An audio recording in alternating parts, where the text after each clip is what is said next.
Hello, in this video, we are going to talk about the concept of cell communication. So, we're going to primarily be focusing on how cells communicate in the human body, though cells in other systems also communicate in similar ways, but this primarily kind of focuses on how cells in the human body communicate with each other. And communication is really important for cells. They can talk to each other to let each other know, hey, there's a bad guy around, or hey, we need to grow, we need to stop growing, etc. So there's different things that cells talk to each other about, and that's what we're going to be talking about. So there's different types of signaling, and when a cell talks to another cell, they usually use a chemical signal. And so there's different types of chemical signaling. There's autocrine, where a cell is talking to itself. So just for whatever reason, it needs to tell itself something. A gap junction type of communication is when two cells are right next to each other and they have these proteins called gap junctions that have basically a gap inside that allows them to send messages to each other. Then there's paracrine signaling, where a cell will send a signal to another, and they're usually nearby, but not right next to each other. And then finally, there's endocrine signaling, where a cell is going to talk to a distant cell. Usually, hormones are going to be involved. These are the signaling molecules, and those hormones travel through the bloodstream to reach the target cell. And that could be somewhere else in the body, as long as it is exposed to the bloodstream or is near the bloodstream. It should be able to receive those hormones and be affected by that signal.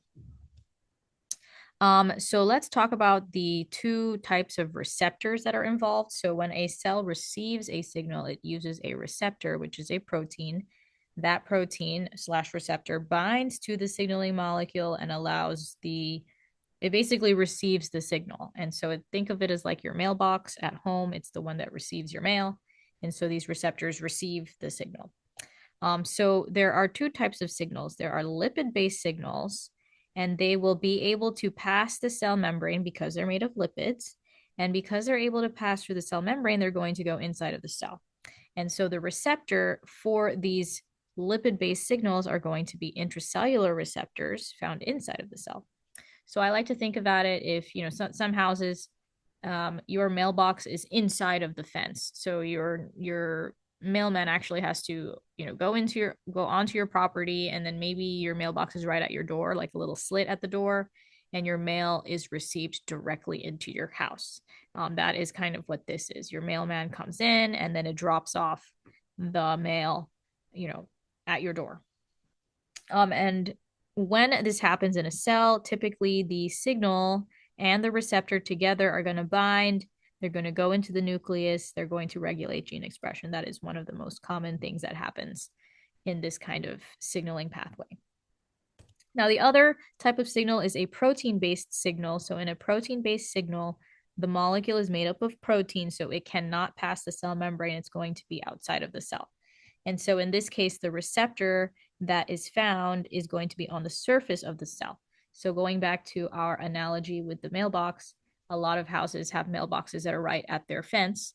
And so your mailman does not have to go onto your property to drop off the mail. They can just walk along the sidewalk and then just drop the mail off right there. Or there are even some mailboxes that are closer to the street. The mailman doesn't even have to leave the truck, right? He can just drop off the mail and just drive his truck right up to, your house, and then just drop off the mail right into there. And so that's what a protein-based signal is like. Its receptor is on the surface of the cell, attached to the cell membrane. And so everything that's happening, the interaction is happening basically outside of the cell, or right at the border of the cell. And so one example of this is neurotransmitters. These are molecules that neurons use to communicate to each other.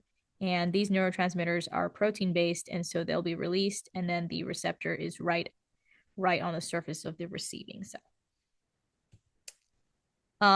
Now let's talk about some specific types of receptors. And one famous type of receptor is called the G protein coupled receptor, or GPCR for short. And this is what they do. So here at the top, we're going to start here at the top of this circle.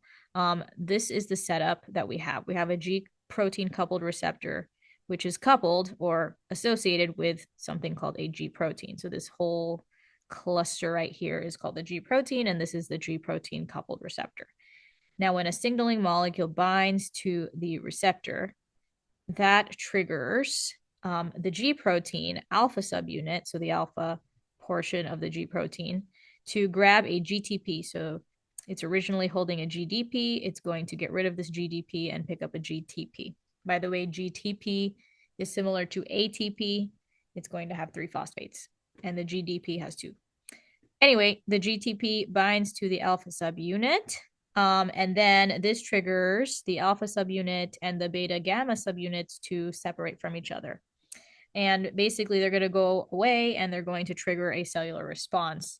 I'm not going to go over the details of what's happening here, but basically, they trigger another protein, which triggers another protein, and it basically triggers a bunch of things that are happening in the cell, and changes are being made. Now, this whole complex needs to reset. So to reset, what happens is the GTP is converted to GDP, so 1 phosphate is removed, and then the whole complex comes back together like this. So there is a cycle going on.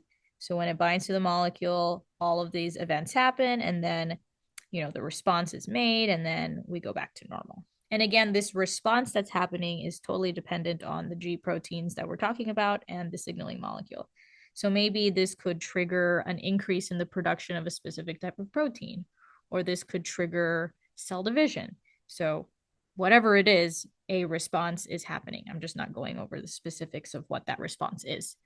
There are dozens of different types of G protein coupled receptors and different types of signaling molecules that go through the same process, but they end up with a different response depending on what they are. All right, the other type of receptor I want to talk about are the tyrosine kinase receptors. Again, there are different types of tyrosine kinase receptors, but they all function the same way. So first of all, the setup, there are always going to be 2 tyrosine kinase receptors that are right next to each other. And when the signaling molecules bind, it causes the tyrosine kinase receptors to dimerize. So they're usually separated, they're near each other, but they're not touching, but they will then dimerize to form this complex. Then the tyrosines that are found on the inside part of these receptors, they're all going to be phosphorylated with ATP. So ATPs are used to phosphorylate, and of course ADP is what we have left, and the ADP goes away. And then these phosphorylated tyrosines activate a bunch of other proteins. And again, we are just using relay proteins as a kind of generic term, but there are a bunch of different proteins that can be activated, and then those activate other proteins, which et cetera, things happen in the cell. Again, we're not going over specifics on what's exactly happening, and that's because there are multiple types of tyrosine kinase receptors that will bind to multiple different types of signaling molecules, and we're going to get different types of responses. But all of them are going to go through this same process, dimerization, phosphorylation, which leads to the response. All right, thank you for watching, and I will see you in the next video.